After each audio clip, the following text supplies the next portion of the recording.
Story time once again. This time I'm going to talk about the time I saw a UFO. I shit you not. I continue talking to the cop, then I look back up and they're not there, but then I see they're way higher, much higher in the sky. And they kind of go like this, they go flying off like that. Off, out of the atmosphere it looked like. I couldn't see them anymore. And I'm like,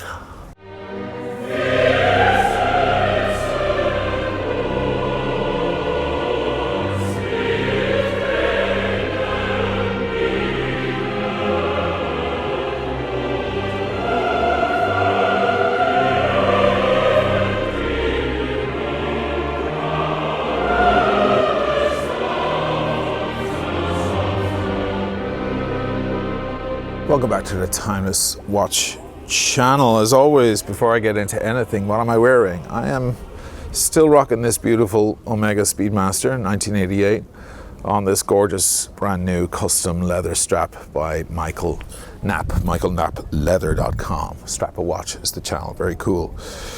Thank you, Michael, if you're watching. If you're wondering why I just showed you my watch, perhaps you came to this video because of the title. Maybe YouTube stuck it in with a bunch of other videos about UFO sightings. And you're like, why is he showing us what's on his wrist and not talking about UFOs? Well, this is actually a watch channel normally. I talk about beautiful timepieces, beautiful places like this, good wine, good cigars, etc., etc. All the finer things in life, pretty much. But every now and then I do a story time episode. And that's what you're looking at, that's what you're watching. I just tell people stories, things, crazy things that have happened to me over the years. I don't know anyone else with a story like this. I've never met anybody else who saw a UFO in my life. I've done lots of interesting stuff in my years, but I know lots of other people who did interesting things too, on tour and so on, extraordinary things. But never someone who said, yeah, I saw what you saw. And it's kind of funny because there was a person with me that day, standing right next to me actually, who didn't see it. And when I explain to you how it all went down, you'll understand why. This is a conversational channel, so I'm actually going to kind of work my way up to the juicy part where I actually tell you what exactly went down. If you don't have any patience for that, I'll put a little link in the timeline below where you can just skip straight to what you want and get onto another video. I won't be offended, trust me. So before I get into it, I'm just going to expound a little bit about how I feel about this particular subject. And it's probably not going to make much sense to you, considering what I'm going to tell you afterwards. You're probably going to wonder, well, how can he think both of those things at the same time? I actually don't believe in UFOs. They're not something I actually think really exists. I mean, officially, we haven't had any interaction with alien life. I know it's fun to think that we have, or that the government is covering it up, or that they were here thousands of years ago and helped us build the pyramids, etc. It's fun to think those things and ponder about those things, and God knows it could be true. But going with the official story, leaving all the conspiracy theory aside, etc., we haven't seen anything. And I've considered Drake's equation and Fermi's paradox. If you don't know what those two things are and you're interested in extraterrestrial life, look them up. Drake's equation I find is a little silly. You know, he's dividing the possible amount of star systems by the possible amount of planets that could hold life, by the ones that could hold intelligent life, by the ones where the intelligent life could actually make it off their planet and become space colonizing or interstellar. It's a bit silly. I think he comes up with a number like 10,000 or something. It's kind of ridiculous, really. It's assuming far too much, I think. And Fermi's paradox is I don't even think it's a paradox. I just think it's a question. It's a simple question. It's something along the lines of, if Drake is right, not Drake the singer, but Drake of Drake's equation, if he's in any way right, then we have you know, so many aliens probably flying all around the universe. If the universe is so full of intelligent life, where are they? Why don't we hear from them? Why is the night sky dark and empty? And other than star systems that we can see, there is no movement. Now, of course, there is no definitive answer to that question. He merely places the question out there for us to ponder. So there are hundreds of different answers that people have come up with over the years, ranging from the kind of banal to the extremely outlandish, wild ones, like, yes, they are out there, but they don't want to talk to us because we're too primitive, or they're tiny microscopic beings and they're living on our brains, telling me right now what to say on this video, etc., etc. There's lots of different interesting ones. You should look them all up. Some of them will give you a chuckle. But the ones that I gravitate towards the most are the Great Filter and Unique Earth. They're the ones I believe are probably closest to the real answer. I don't think that we should assume that because life happens on Earth, that it will occur in other places in the universe. We have no evidence of that yet. If we find some evidence, then great, I'll put my hands in the air and say I stand corrected. But before we do that, we have zero evidence that life occurs easily throughout the universe. It occurs very easily here, God knows, in billions of different forms, all or mostly carbon-based, of course. We don't even have evidence of single cellular life from elsewhere in the universe, let alone multicellular, let alone some sort of complex creature with legs that can run around or anything. Forget even intelligent life that would have the possibility of getting off its planet and becoming space colonizing. We don't even have single cellular life from anywhere else in the universe. So I think what we're doing is when we assume that because it happened here, it'll probably happen on some other Earth-like planet elsewhere in the universe, or on many of them, we are suffering from a thing called the observation selection effect, which is when you're looking at your one example and taking that as the pattern. One example out of one is not a success rate. Just because it happened here doesn't mean we know it'll happen elsewhere. We need at least 2 examples. I mean, hopefully we could get hundreds so we could see an actual pattern. But let's start with at least 2, because 1 out of 1 ain't enough. It's like if you never played the lottery before in your life, and then one day you decided to play it and you won. And then somebody says to you, was it hard to win the lottery? And you say, no, it was easy. I just played it once and I won. You're suffering from the observation selection effect. It happened to happen to you, and therefore you think that that is the pattern, and that's how it works. It ain't how it works, as most of you who've ever played the lottery probably know all too well. That's why you always hear these like young stars and singers, actors and stuff saying, if you believe in your dreams, you can do anything, you know, follow your heart. And it's like, well, no, that worked for you. You followed your heart and your dreams and it worked for you. So you think that that's how it works. But you know how many millions and millions it didn't work for? You're suffering from the observation selection effect, darling. And I think we're doing that when it comes to life. We don't even know the origin of life. We still don't know that. That's a fact. We have no idea how it all started. And the steps between single cellular life and multicellular life were millions of years. So there are so many components that had to take place to get to where we are, to get to a hairy Irishman talking to you on YouTube.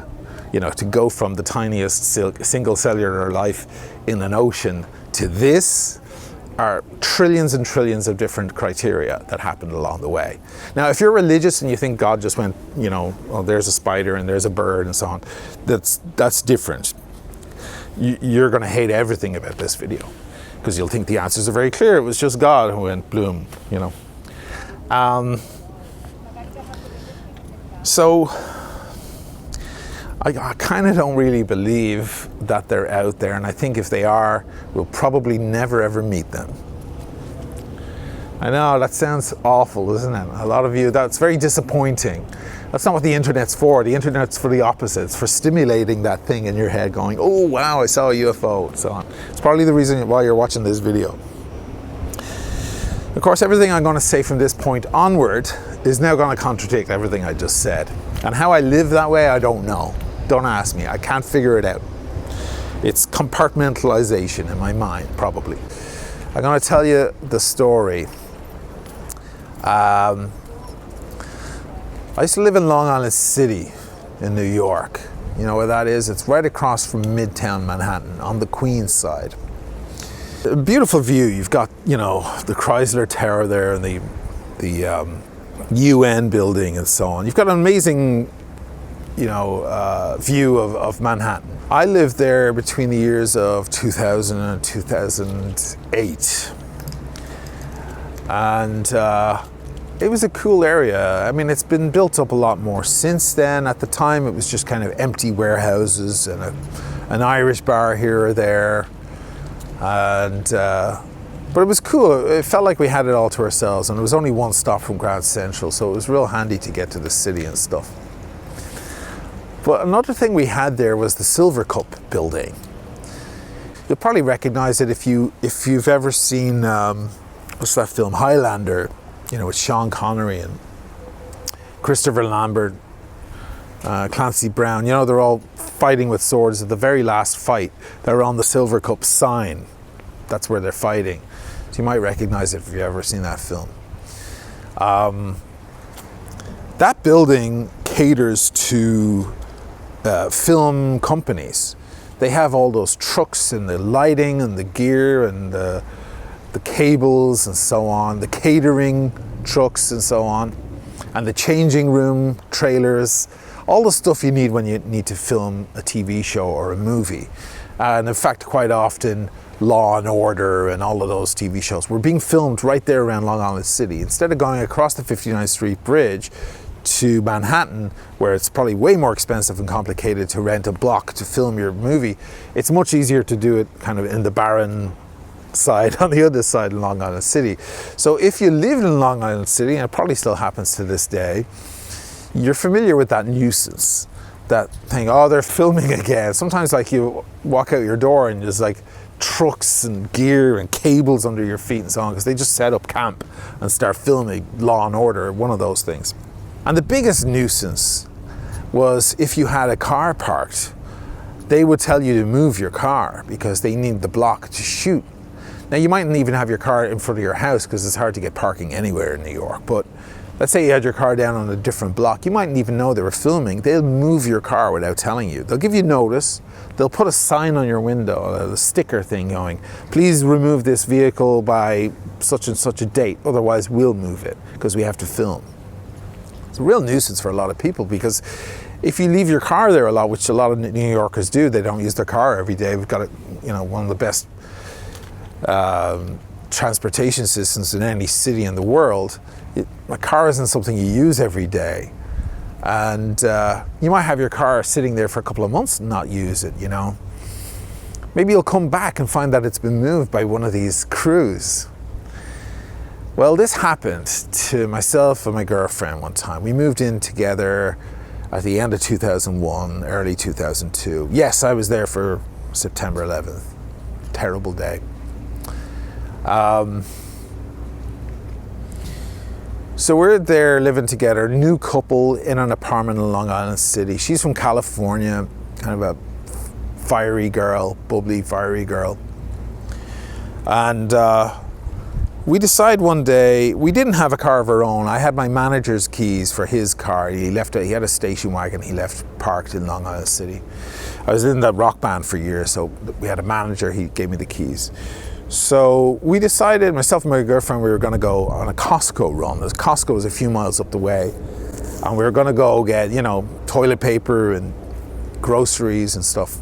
So we go looking for the car, and Matt, my manager, great guy, he said, the car's parked down on 48th Avenue. Any New Yorkers will know exactly where this is, between Vernon Boulevard and 5th Street. So quite closer to 5th Street, so quite close to the water. So we went looking for the car. We went to grab the car to go to Costco, and it wasn't there. It was moved. and a sticker on the ground saying your vehicle has been moved, but not telling us where they moved it to, just that they moved it. And probably from a couple of weeks before, because the car had been just left there for a long time. So my girlfriend was getting really pissed. Like, she's like, oh, this is total bullshit. Like, how can they do this? Where the hell is the car? I said, look, it's probably around here somewhere. They usually just move it a block or two, wherever they find another spot to get it out of their way. So we start walking around, we can't find it. So I said, okay, listen, you go that way, go 6 or 7 blocks, I'll go 6 or 7 blocks this way. We'll probably find the car. I'll meet you back here in 20. So I met her back, and neither of us had found the car. We couldn't find it anywhere. Now she's getting real pissed. She's like, these motherfuckers, you know, they can't do this. I'm like, yeah, this is total bullshit. They've ruined our day completely. What if it was an emergency, you know? It wasn't an emergency, but what if it was? So we have this brilliant idea. We're going to call the cops. We're going to call the cops and report it stolen and get these guys in trouble. Stupid idea, really. But at the time, we thought it was a good idea. So I have a cell phone, old piece of crap cell phone, whatever, and I call the local precinct. And she's standing in front of me, like you're standing in front of me there, like watching me from the camera. We're about this far apart. And she's there going, come on, yeah, you tell him, kind of thing. I get on the phone, I'm facing south. I've got Manhattan over there, Queens this way. And she's facing north. And we're at the end there near 5th Street on 48th Avenue. Look it up on the map. And I'm a little nervous because I'm about to kind of lie to a police officer. I mean, we're going to report it stolen. It probably wasn't stolen, you know? 7:30. What's happening at 7:30? Anybody know? 7:30. 7:30 mass, maybe? Our church is closed right now because of lockdown. God's on holiday, guys. So I get on the phone and I say, yeah, I'd like to report. We think this is going to get them in trouble, you know, for moving our car somehow. I'd like to report a vehicle stolen or missing or whatever. It was here, it's not here. And I'm on the phone like this. And I'm paying attention, obviously. I'm on the phone with the police. They put me through to another officer who's going to take a report. So I'm like, you know, I'm new in America and so on. I'm only in my late 20s. I'm a little nervous about the whole thing. I've got my fiery girlfriend who wants to tear the world down right now because she's so irritated right in front of me. And just like I do when I'm talking to you guys, I kind of look around and scan while I'm, you know, thinking or talking. I'm doing the same on the phone. I'm like, oh yes, officer, blah, blah, blah. And I'm kind of looking around and so on. And I look, something catches my eye right up there in the sky. And I'm talking on the phone like this to the cop and I'm like, the hell is that? And I see about 800-900 feet up, maybe 1,000 feet up, 2 sphere or like egg-shaped, almost oval-shaped things floating through the air. Scouts on her, I swear to God, I'm like, what is that? They're completely silent, no propulsion, no propeller, nothing like that. They look like they're steel. They're shiny, silvery looking. And they're probably about the size of, I don't know, an SUV, each one. Maybe a bit bigger. And they're kind of oval, more than round, they're kind of ovalish. And they're just floating like this together. Maybe, I don't know, 50 feet apart, maybe a bit more. Just like this, one a little bit behind the other to the left, just kind of going like this. And they're only about 800-900 feet up, maybe 1,000 feet. I'm familiar with the heights there because I know about aviation. I know that that's a flight path for Astoria. I'm a bit of a nerd when it comes to equipment, like flying aircraft. Usually when I get on a plane, I know the equipment I'm on. I know the runway we're taking off of. I'm a bit of a nerd like that. So I'm thinking like that's about 1,000 feet, maybe a little less. Kind of approach altitude for planes coming into Astoria.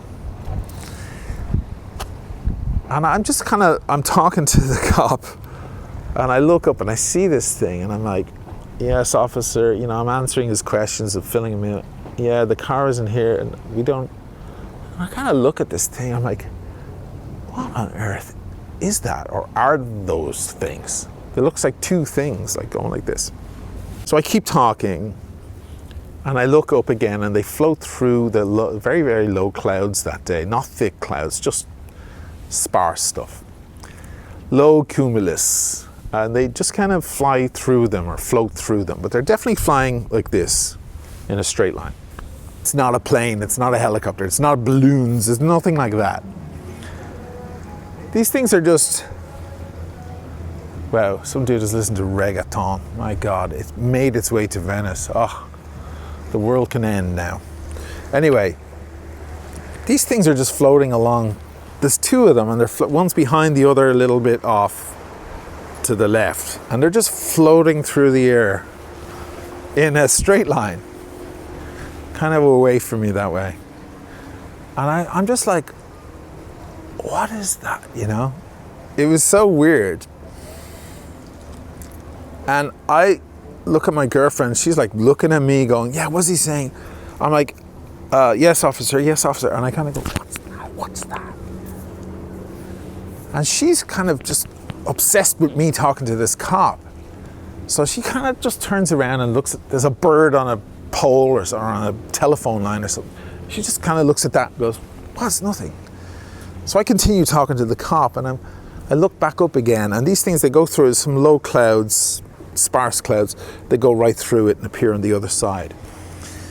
But then again, I'm distracted with the cop. It's like two completely unrelated things are happening at the same time. This is not an opportune moment to see a UFO or to be talking to a police officer. Pick one. You can't have, can't do both. It's like proposing to someone in the middle of throwing up or something. Like they're just too, I don't know. It's like firing someone on a roller coaster. Yay! Oh, by the way, you're fired. Yay! Well, like, it's just, they're not compatible things. They don't fit together. Ugh. So I continue talking to the cop, and then I look back up and they're not there. But then I see they're way higher. Much, much higher in the sky. And they kind of go like this, they go flying off like that. Off, out of the atmosphere, it looked like. I couldn't see them anymore. And I'm like, yeah, sorry, excuse me, yeah, what was your question? I get back into the thing. So eventually he goes, look, you should probably come by the precinct, fill in the forms, make a formal complaint or whatever. I'm like, okay, officer, thanks so much for your time, so on. So we hang up the phone, and she says to me, what did he say? What do we do now? And I'm like, well, we've got to go by the precinct and make a formal thing and sign and blah, blah, blah. And I said, what was that? What was in the sky? And she goes, there's nothing, it's just a bird. I'm like, no, not here, way up there.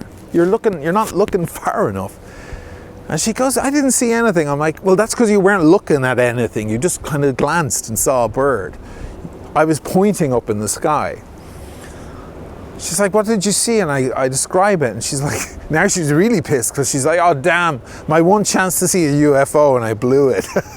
I'm like, yeah, you did. Listen to me the next time. There never was a next time. So we head home. Now our day is ruined. We can't go to Costco. And then there was this weird thing that happened that's kind of looming in both our minds. So I'm thinking like, that's kind of flight path area. The 757's coming into LaGuardia, which is that way up by above Astoria. They come down that way. They follow that exact path, kind of parallel to Manhattan, but on the Queen's side. And I'm thinking, that could be dangerous. Maybe I should call this in. It's kind of dangerous. Maybe I should let people know what I saw. if they come back and they're in the same area, God forbid, something could happen. It could be a tragedy. You got to think now as well, 9/11 wasn't that long before this, so New Yorkers were kind of still very shaky and looking up above their head a lot, you know, me included. So I said, look, I better call it in. So I call 911 from the house. 911, what's your emergency? I'm like, look, it's not an emergency. I just saw, I don't know what number to call, but I saw something in the air in the flight path area. You know, I'm here in Long Island City. I just want to let you guys know. I feel like I should let someone know in case something bad happens, then I'll feel bad I said nothing. And she goes, okay, let me put you through to the correct department. I'm like, okay. I'm thinking, is she putting me through to Bellevue Hospital? They're going to admit me as a mental patient. But there's no ringtone or beeping or anything. It's just silence, and I'm waiting on the phone. About 30 seconds, a minute later, out of the silence, a man's voice. What exactly did you see, sir? I'm like, wow, it's Men in Black. Well, I'm like, I saw this thing, I'm in Long Island City, I went through the whole thing, told him exactly what I saw. And I said, look, I know this probably sounds completely crazy, but I felt like I should call it in. And he goes, yeah, don't worry, we've already had calls from your area. So I said, well, that's good. Now I feel a bit better, you know. Now I don't feel like such a crazy person. Someone else must have seen it. And he said, well, thanks for the information, and if we need any more, we'll contact you. It was a landline. I assume he had the number. You know, it's the cops. They can see what number I'm calling from. I said, okay, thank you. That was it. I got off the phone, and the following days, you know, I kept looking around me going, those things back are, you know, obviously she was at the window for the rest of the day trying to spot them, because now she felt like swindle of the opportunity or something. Now, of course, in the following days, I started scouring the web. This is pre-YouTube, guys, you know. It wasn't like just getting on YouTube and looking for UFO sightings. I can't remember where I was searching, but I was searching wherever I could to see whatever clips that reminded me of that. And I found a lot of crap, a lot of stuff I thought was probably all faked. But then I would come across a certain kind of clip and say, there it is, that's what I saw. There they are. There's one, I'm not sure even to this day if it was faked, but it's like two of these guys come in, little egg-shaped things, whatever they are, and they're much smaller than the ones I saw. They're maybe only that size, both of them. And they kind of swoop in together in synchronization over a field, and all the grass in the field gets flattened down, like they're making a crop circle or something. I don't know if that's a faked video. Maybe some of you are laughing right now because you know that video and you know that it's faked. But when I saw that, it reminded me of what I saw. I went, there they are. They're just way smaller, but that's them. Ever since then, whenever I'd hear about a UFO sighting or whatever, I always look for that shape. I mean, there could be many different types of UFOs out there. I don't know. All I know is what I saw.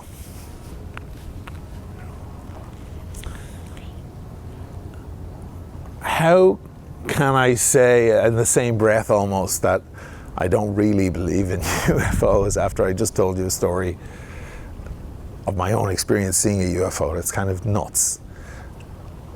But the scientific part of me negates the existence of extraterrestrial life, of highly intelligent extraterrestrial life. Certainly anything that we may have had any interaction with.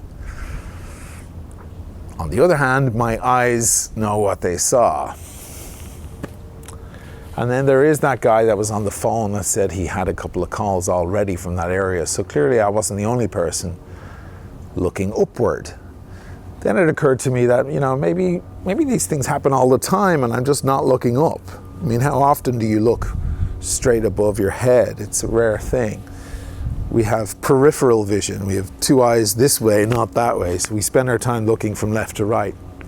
If you take a widescreen TV and you turn it like this, it seems incredibly long and skinny. because our eyes perceive it differently, because we spend all our time scanning our horizon, not our vertical vision. So it stands to reason that these things, if they do happen, they probably often, and we just don't see them because we're not looking up. What these things were doing there that day, I have no idea. But I am certain that what I saw was not of this earth. It definitely wasn't. It was something else. That's all I can say. Take whatever you want from that. So that is it, guys. Nothing more to add, I'm afraid. I've never seen anything like that again, and I doubt I ever will. Perhaps the whole thing was a little wasted on me because I'm a tad cynical. I know some people love this kind of stuff. They get a real kick out of it. Maybe it could have happened to a better person, someone who could have got a bit more mileage out of the whole thing, but that's the way it went. The next story time, I'm sure, will be something a bit more normal, I promise.